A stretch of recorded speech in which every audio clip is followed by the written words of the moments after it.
तो आज हम बात करने वाले हैं सर्विस नाउ के प्रोजेक्ट पोर्टफोलियो मैनेजमेंट यानी पीपीएम के बारे में।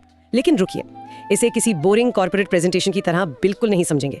हमारे पास एक बहुत ही मजेदार तरीका है इसे समझने का। बिल्कुल, हम इसे एक 8 महीने लंबी घर पर होने वाली एक टिपिकल भारतीय शादी की प्लानिंग के जरिए समझेंगे। अच्छा। और इस शादी का नाम है कृष्णा वेड्स रुक्मणी। तो आज की हमारी जो भी बात होगी वो इसी शादी की तैयारियों के हर एक कदम के साथ सर्विस नाउ के कॉन्सेप्ट्स को जोड़ेगी। और सच कहूं तो अगर कोई इतनी बड़ी, इतनी उलझी हुई भारतीय शादी को सफलतापूर्वक मैनेज कर सकता है तो फिर तो दुनिया का कोई भी आईटी प्रोजेक्ट बच्चों का खेल लगेगा। हाँ, सही बात है। तो चलिए इस तैयारी की गहराई में उतरते हैं। बिल्कुल। तो हर कहानी की एक शुरुआत होती है।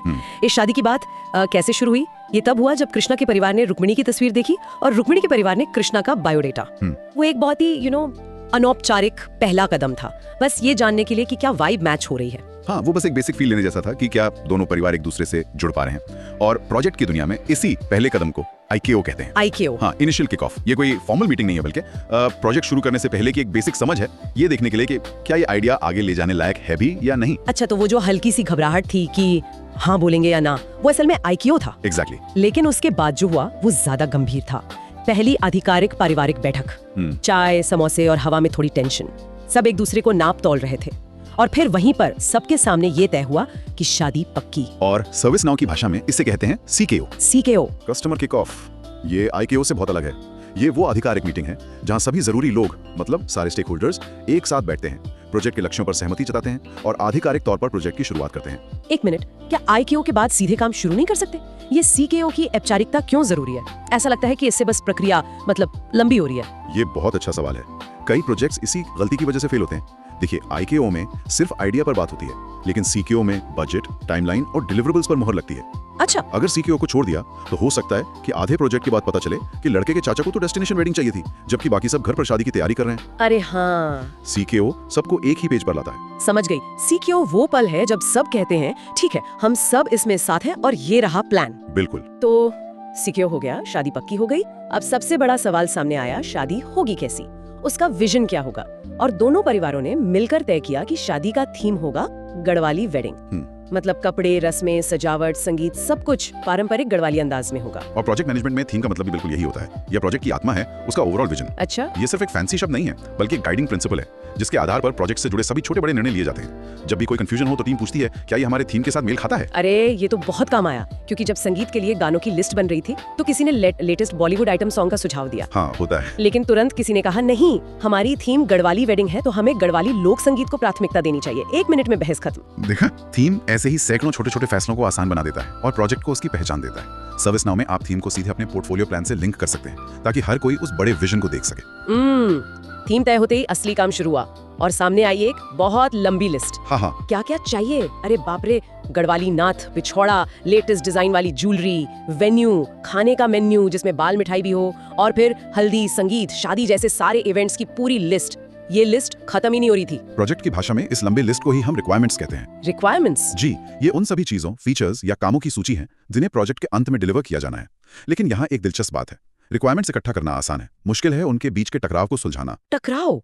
कैसा टकराव? जैसे एक रिक्वायरमेंट थी कि दुल्हन ट्रेंडिंग डिजाइनर लहंगा पहनेगी, और दूसरी रिक्वायरमेंट थी कि सब कुछ पारंपरिक गढ़वाली थीम के अनुसार होगा। ओहो। अब ये दोनों बातें एक दूसरे से टकरा रही थी। पारंपरिक गढ़वाली पहनावा अलग होता है। हाँ, इस पर तो काफी बहस हुई थी। आखिरकार एक बीच का रास्ता निकाला गया। लहंगा तो पहना गया, लेकिन उसके साथ पारंपरिक गढ़वाली पिछौड़ा और नथ को जोड़ा गया, ताकि दोनों बातें रह जाएं। बिल्कुल। और एक बड़े IT प्रोजेक्ट में ऐसे सैकड़ों टकराव होते हैं। सर्विस नाउ का डिमांड मैनेजमेंट मॉड्यूल इसी काम के लिए है। वो सारी रिक्वायरमेंट्स को एक जगह लाता है, उनके बीच के टकराव को उजागर करता है और प्रोजेक्ट मैनेजर को ये तय करने में मदद करता है कि किसे प्राथमिकता दें, किसे बदलें और किसे मना करें। मतलब ये सब प्रोजेक्ट शुरू होने से पहले होता है? हाँ, ताकि बाद में बड़े झगड़े ना हो। अब जब रिक्वायरमेंट्स तय हो गए तो पता चला कि ये काम किसी एक इंसान का नहीं है, ये तो एक बहुत बड़ा इवेंट है। इसे एक साथ मैनेज करना नामुमकिन था, इसलिए पूरी शादी को बड़े बड़े हिस्सों में बांटा गया। हाँ, इस पूरी 8 महीने की यात्रा को 4 बड़े ब्लॉक्स में तोड़ा गया। प्रोजेक्ट की भाषा में इन्हें एपिक्स कहते हैं। एपिक्स? जी, एपिक का मतलब काम का एक बहुत बड़ा हिस्सा होता है। हमारा पहला एपिक था हल्दी का फंक्शन। ये अपने आप में एक मिनी प्रोजेक्ट था। दूसरा एपिक संगीत और सगाई। तीसरा और सबसे बड़ा एपिक शादी का मुख्य समारोह। और चौथा एपिक था शादी के बाद की यात्रा और बाकी की रस्में। ऐसा करने से हमें बहुत स्पष्टता मिली। और ये स्पष्टता बहुत जरूरी है। जब आप किसी बड़े प्रोजेक्ट को देखते हैं तो वो डरावना लगता है, लेकिन जब आप उसे एपिक्स में तोड़ देते हैं तो वो प्रबंधनीय मतलब मैनेजेबल लगने लगता है। सही बात है। सर्विस नाउ में आप पूरे प्रोजेक्ट रोडमैप को एपिक्स के रूप में विजुअलाइज कर सकते हैं, जिससे सबको पता चलता है कि हम कब क्या करने वाले हैं। बिल्कुल। और फिर हर एपिक के अंदर भी तो बहुत सारे छोटे छोटे काम थे। जैसे हमारा संगीत वाला एपिक, उसके अंदर क्या क्या था? एक अच्छा डीजे बुक करना, गानों की लिस्ट फाइनल करना, परिवार वालों के डांस की प्रैक्टिस करवाना, खाने पीने का इंतजाम करना। हाँ, इन छोटे ज्यादा स्पेसिफिक कामों को प्रोजेक्ट की दुनिया में स्टोरीज कहा जाता है। एक एपिक कई स्टोरीज से मिलकर पूरा होता है। अच्छा। स्टोरीज इतनी छोटी होनी चाहिए कि उन्हें कुछ दिनों या हफ्तों में पूरा किया जा सके। डांस प्रैक्टिस वाली स्टोरी तो बहुत मजेदार थी। हमें लगा था कि ये 2 दिन का काम है, लेकिन जब चाचा चाची मामा मामी सब फ्लोर पर आए तो पता चला कि ये 2 हफ्ते की स्टोरी है।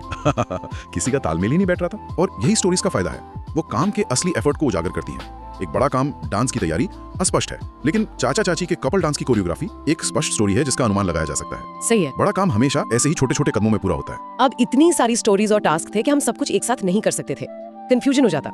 इसलिए हमने समय सीमा वाले फोकस एरिया बनाए। जैसे हमने तय किया कि पहले महीने में सिर्फ वेन्यू और केटरर फाइनल करने पर ही ध्यान देंगे और कुछ नहीं। इस समयबद्ध मतलब टाइम बाउंड फोकस पीरियड को स्प्रिंट कहते हैं। स्प्रिंट। हाँ, ये आमतौर पर 2 से 4 हफ्ते का होता है। स्प्रिंट का मकसद होता है कि टीम एक साथ कुछ चुनी हुई स्टोरीज पर काम करे और उन्हें पूरा करे बिना किसी भटकाव के। हमारा अगला स्प्रिंट था शॉपिंग का, मतलब उस महीने सिर्फ कपड़े, ज्वेलरी और बाकी चीजें खरीदी गई।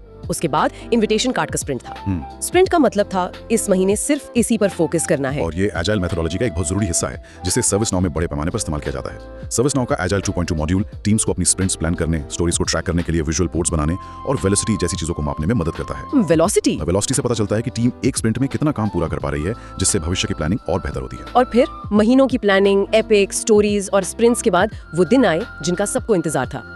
हल्दी का दिन, संगीत की रात और शादी का बड़ा दिन। ये वो पल थे जब हमारी सारी मेहनत रंग ला रही थी। प्रोजेक्ट की दुनिया में इन बड़े दिनों को जब आपका काम असल में दुनिया के सामने आता है, उसे स्क्रम रिलीज कहते हैं। अच्छा, स्क्रम रिलीज। जी, ये वो दिन होता है जब असली डिलीवरी होती है, जब यूजर आपके बनाए हुए प्रोडक्ट या फीचर का इस्तेमाल करना शुरू करता है। आपकी हल्दी, संगीत और शादी, ये सब एक स्क्रम रिलीज थी। वाह, ये वही पल है जिसके लिए पूरी टीम महीनों तक मेहनत करती है। लेकिन हर बड़ी योजना में कुछ न कुछ गड़बड़ होने की आशंका तो रहती ही है। शादी की प्लानिंग में तो ये डर हर रोज था। जैसे सबसे बड़ा डर था कि कहीं शादी वाले दिन बारिश ना हो जाए, क्योंकि हमने आउटडोर वेन्यू बुक किया था। या ये डर कि पंडित जी कुंडली देखकर कोई ऐसी समस्या ना बता दे जिससे सब कुछ रुक जाए। हाँ। ये सब वो चीजें हैं जो भविष्य में हो सकती हैं। इन्हें प्रोजेक्ट मैनेजमेंट में रिस्क कहा जाता है। तो क्या हम बस डर कर बैठ जाएं? नहीं, बिल्कुल नहीं।